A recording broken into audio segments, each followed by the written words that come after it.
N'avez-vous pas constaté que le tribunal a besoin de notre aide? Dans cette vidéo, nous allons vous parler d'un fait qui va vous faire comprendre que le tribunal attend de nous de l'aide. Suivez.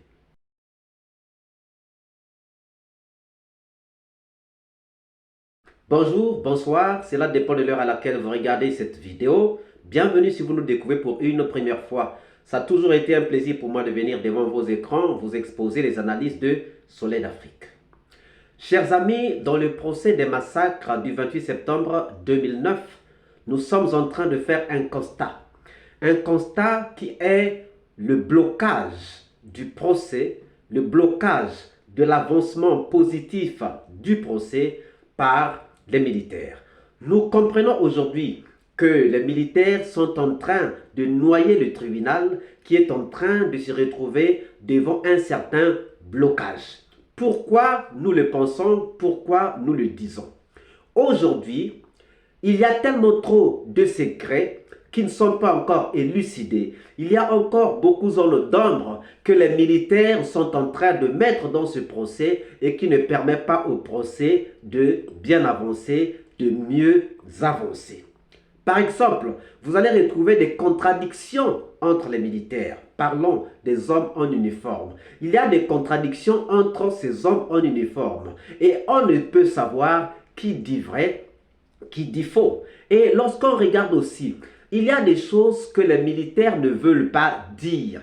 Il y a des choses que les militaires ne veulent pas expliquer. Et cela ne permettra pas au procès d'avancer positivement. Au contraire, cela est un frein au développement ou à l'épanouissement de ce procès. Cela est un frein qui ne permettra pas que nous puissions vraiment aboutir à la vérité réelle tant recherchée.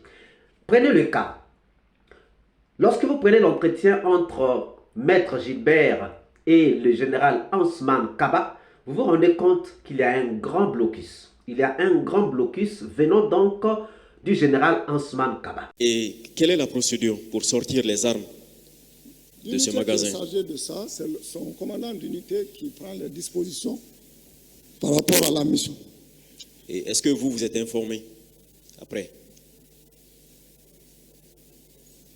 Si ça fait partie de leur mission... Est-ce qu'on a besoin de votre autorisation, par exemple? Vous êtes l'autorité supérieure du camp. Si ça fait partie de leur mission, ou bien s'ils ont reçu des instructions d'escorter une unité donnée, on a déjà donné les...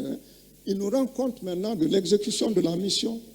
Mais comment est-ce qu'ils peuvent vous rendre compte d'une mission que vous n'avez pas validée? C'est que ça fait partie de leur mission, c'est leur rôle habituel, ou ça vient d'en haut. Mais le en haut, c'est vous, non? Il y a plus haut que moi aussi. Donc on peut vous sauter? Non, il passe par moi. Quand le chef d'état-major m'ordonne pour désigner une unité pour une mission d'escorte, c'est à moi de... Oui, je comprends. De façon pratique, oui. Expliquez-nous, on veut comprendre. Quand il y a besoin de sortir des armes du magasin, on s'adresse à qui? Le chef d'état-major de l'armée de terre ne sert pas de magasin d'armement. Je n'ai pas... Oui, maintenant expliquez-nous. On s'adresse à qui en tant que... Oui. À son magasin d'armement. On a compris ça. Maintenant, s'il y a besoin de sortir des armes du magasin, l'unité qui en a besoin, ou les militaires qui en ont besoin, le service qui en a besoin, s'adresse à qui?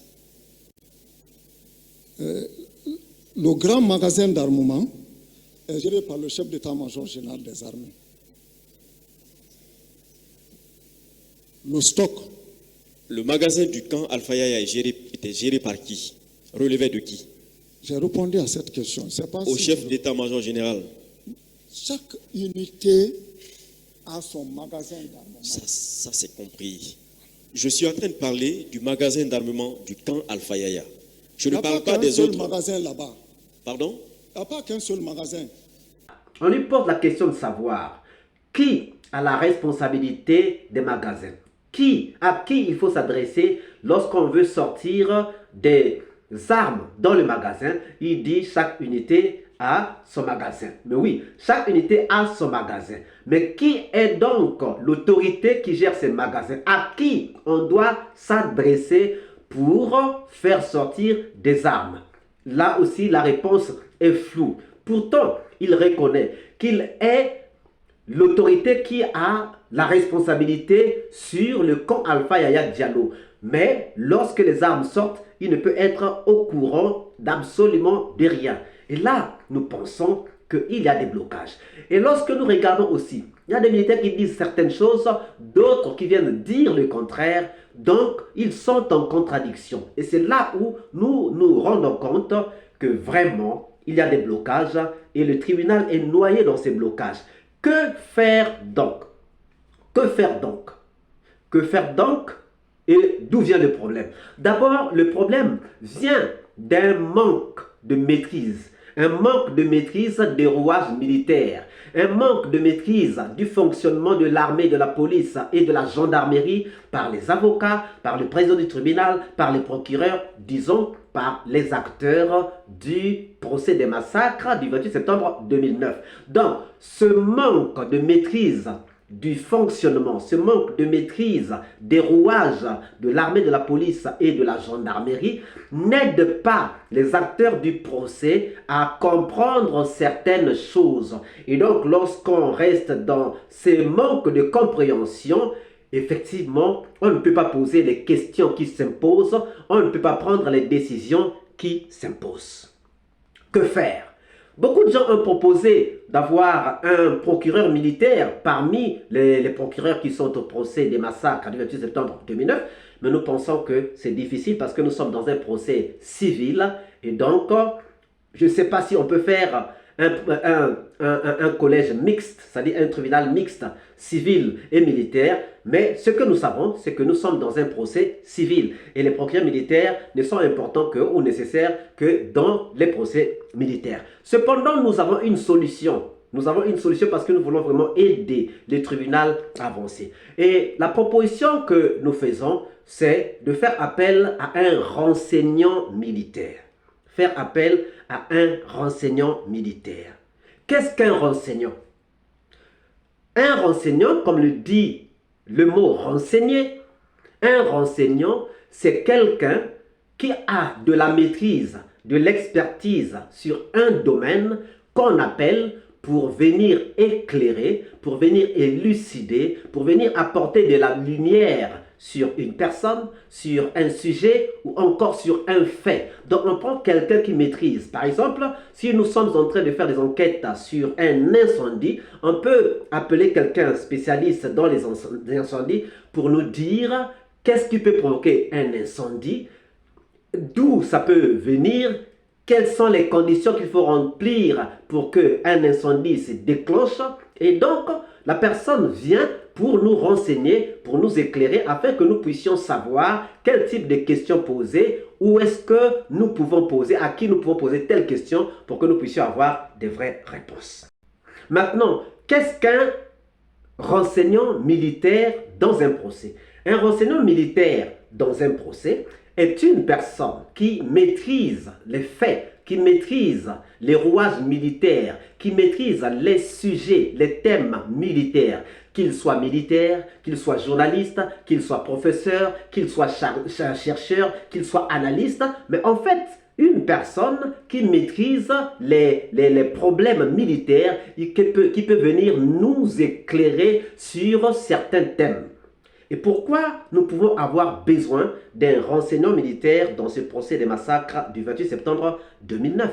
Dans ce procès des massacres du 28 septembre 2009, nous pouvons avoir besoin d'un renseignant militaire pour nous parler du fonctionnement de l'armée. Comment l'armée fonctionne?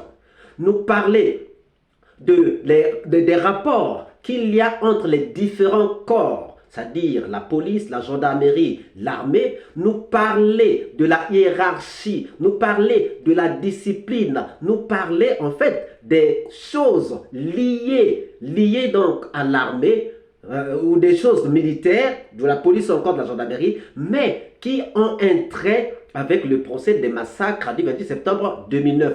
Par exemple, il peut venir nous renseigner lorsqu'il y a un événement tel que la manifestation du 28 septembre 2009, quels sont les corps habilités et à quel moment l'armée peut-elle intervenir? Par exemple, nous savons que pour le maintien de l'ordre, il y a la police, il y a la gendarmerie, mais à quel moment l'armée peut intervenir lorsque, par exemple, la police et la gendarmerie n'ont pas pu maîtriser l'information. Donc, il y a tellement trop de choses qu'un renseignant militaire peut venir nous apporter dans ce procès des massacres du 28 septembre 2009.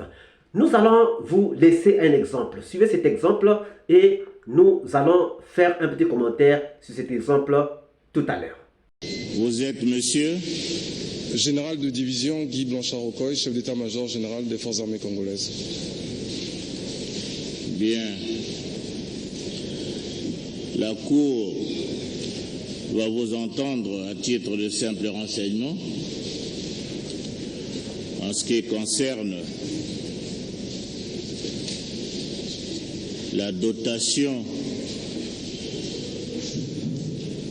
en armes d'une autorité militaire, s'agissant d'un officier général ou d'une autorité quelconque. A-t-il le droit à une garde? Et la garde a-t-elle droit à une dotation en armes? Et combien d'armes et quel type d'armes? Vous voulez parler pour tous les cas de figure ou le pour cas de tous figure les cas de figure d'abord, Parce en que, général. En général, c'est différencié. Il y a les officiers généraux en activité. Oui. Il y a un nombre de personnel affecté, donc un nombre d'armes. Les officiers généraux en deuxième section. Il y a un nombre d'armes affectées, des personnels liés à ces armes, et les officiers généraux qui ont quitté la deuxième section 5 ans après. Donc à chaque cas de figure, il y a un nombre donné d'armes. Comme c'est des choses qui sont liées à la sécurité des gens, est-ce qu'il est bon que je vous détaille tous les cas? Parlez-nous de ceux qui sont les généraux de deuxième section. Bon. Un général en deuxième section, normalement, a 8 personnels liés à sa garde d'après le décret de 2004. Il a 8 personnels, donc 8 PMAK, et il peut avoir 3 ou 4 PA, on va dire 9 PMAK dans lui-même, l'officier général, et puis 3 PA. En règle générale, c'est ce qui est convenu. Donc, il a droit à 9 PMAK 9 PMAK et 3 PA, un pour lui, un pour le chef de la garde, et puis un pour les deux camps. Et en dehors des PMAK, il n'a pas droit à un autre type d'arme? Vous voulez parler de quel autre type d'arme? Les genres FM, Uzi, je sais pas. Au niveau des forces armées congolaises, nous ne dotons pas les Uzi. Les armes collectives sont, comme le nom l'indique, pour des activités, des unités de combat. Donc les sections, les groupes, les compagnies. Donc la protection, il s'agit là de la protection rapprochée. La protection rapprochée, on la fait normalement avec les armes de poing, les PA. Et si on veut renforcer cette protection, c'est avec des PEM. Donc c'est les PMAK dont j'ai parlé et les PA. Ensuite, nous avons une note circulaire qui date de 1993, qui a été prise par le général Mokoko, quand il était chef d'état-major général. Et cette note disait que les autorités militaires ne pouvaient avoir comme armement que des PMAK et des PA. Cette note n'a jamais été abrogée.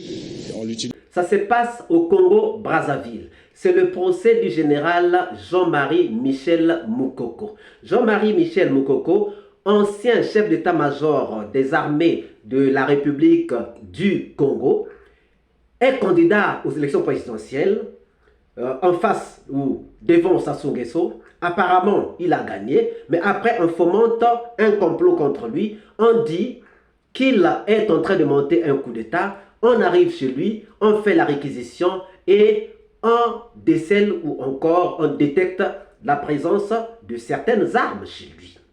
Mais lui dit que ces armes sont sa dotation en tant que général à la retraite. Ça, c'est sa dotation pour sa garde et pour sa sécurité.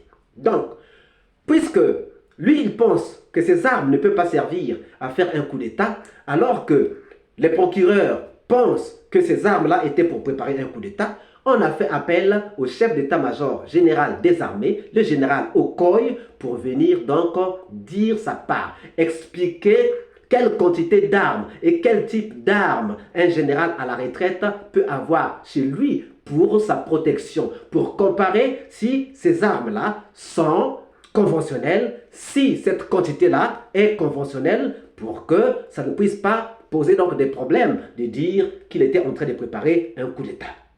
Donc, nous aussi, on peut avoir besoin, ou nous pensons que nous avons besoin des renseignements militaires dans ce procès pour nous expliquer beaucoup de choses. C'est-à-dire, les questions ou les réponses que les militaires qui sont en train de passer ne nous donnent pas, un renseignement militaire pourra nous les donner. Mais de préférence, nous pensons qu'il vaut mieux appeler un renseignement militaire qui n'est pas militaire, c'est-à-dire un journaliste peut-être, un chercheur peut-être, un professeur peut-être, mais maîtrisons bien ces choses. Que pensez-vous? Ne pensez-vous vraiment pas que le tribunal a besoin d'un renseignement militaire? Nous attendons vos réponses dans les commentaires. Si cette vidéo vous a plu, ne manquez pas de laisser vos pouces bleus, de commenter et de partager. Si vous n'êtes pas encore abonné, c'est le moment pour vous de vous abonner et surtout de ne pas manquer d'activer la cloche de notification afin d'être averti à temps réel de toutes nos prochaines publications. Quant à moi, je vous dis à très bientôt pour une nouvelle capsule. Ciao!